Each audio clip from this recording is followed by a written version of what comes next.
ଗାଁ ଆମ୍ବତୋଟା ସେମିତିରେ ଗାଁର ସବୁ ସ୍ଥାନର କିଛି ନା କିଛି ସ୍ମୃତି ଆପଣଙ୍କ ପିଲାବେଳକୁ ସତେଜ କରିବାକୁ ଯଥେଷ୍ଟ।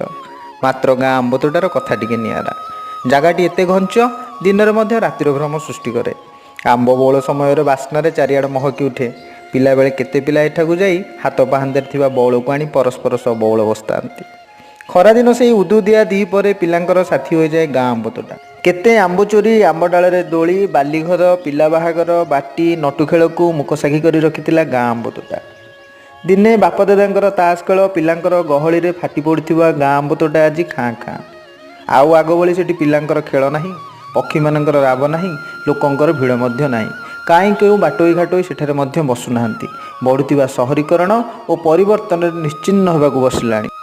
ଯଦି କେବେ ସମୟ ମିଳୁଛି ଗାଁ ଆମ୍ବତୋଟା ଆଡ଼େ ବୁଲି ଆସନ୍ତୁ। ହୁଏତ ଆପଣଙ୍କ ପିଲାବେଳର କିଛି ସ୍ମୃତି ସତେଜ ହୋଇପାରେ। ଜୟ ଜଗନ୍ନାଥ।